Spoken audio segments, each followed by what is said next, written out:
और टाइम है ये तो हमारा, वन टाइम ही सेट करना पड़ेगा। हाँ वन टाइम। अभी क्या है कि ऑफ किया था ना, ऑफ करने के बाद पहला 8-1 में जाके डालना ही पड़ेगा आपको। अच्छा, बंद होगा तो बंद डालना हाँ डालना ही पड़ेगा। इस पे बैटरी बैकअप दिया है क्या? बैटरी बैकअप है इसका, इसमें है प्रोविजन, वो भी डाल कनेक्ट करने लगे थे जब। ठीक है। तो आज का टाइम है 12:41।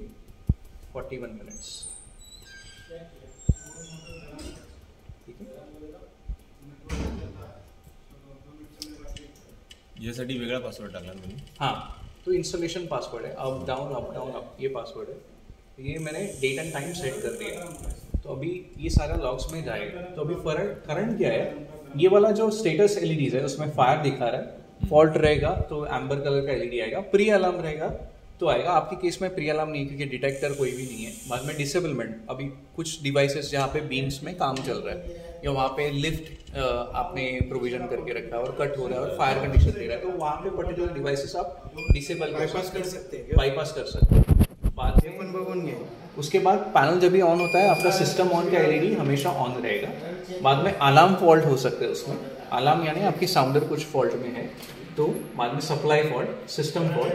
बाद में ये आपके टोटल 16 जोन्स है, तो 16 जोन्स में पहला जोन हम लोग ने दिया है वेयर हाउस ओल्ड, मतलब ये वाला जो पहला वेयर हाउस था वहाँ पे ओल्ड।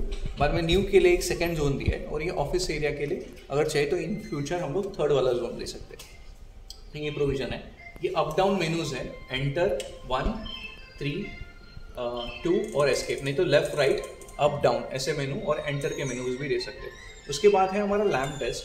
लैम्प टेस्ट अगर आपको करना है तो you need to enter the installation password which is up down up, और आप पैनल को लैम्प टेस्ट में डाल सकते हो। तो लैम्प टेस्ट डालने के बाद आप देख सकते हो कि सारे एलईडीज ग्लो हो रहे हैं कि नहीं। That has to be initiated, मतलब अगर आप मंथली टेस्ट कर रहे हो तो लैम्प टेस्ट हमेशा करना, और हफ्ते में एक कोई एमसीपी एक्टिवेट करके देख लेना कि चल रहा है कि नहीं चल रहा है।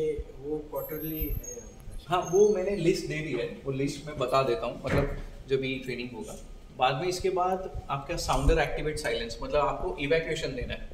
तो इवैक्यूएशन देने के बाद आप यूज़र या इंस्टॉलेशन पासवर्ड डाल सकते हो, उसमें ये प्रेस कर सकते हो। ये प्रेस करोगे तो सारे साउंडर्स वहाँ के ऑन होंगे एक्चुअल में, तो वो एक प्रोविज़न है।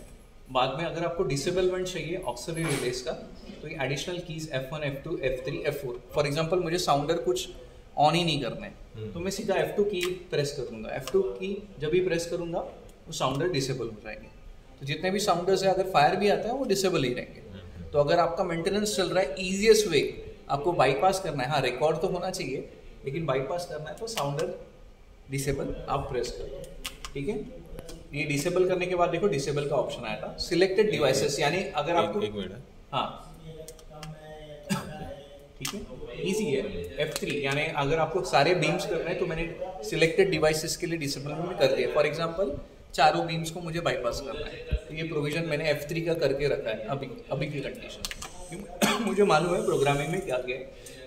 और अगर आपको डिलेज चाहिए तो डिलेज एक्टिव का बटन आप प्रेस कर सकते हैं, लेकिन यहाँ पे डिले कुछ दिया नहीं है। इसके लिए कुछ करना नहीं है, डायरेक्टली है ना। हाँ ये साउंडर डिसेबल और सिलेक्टेड डिवाइसेस, ये दोनों ऑप्शंस आपके लिए है। ठीक है, अगर आपको ऑक्सिलरी रिलेस यानी यहाँ से जो फायर इसमें जा रहा है वो डिसेबल करना है तो F1 प्रेस कर सकते हैं।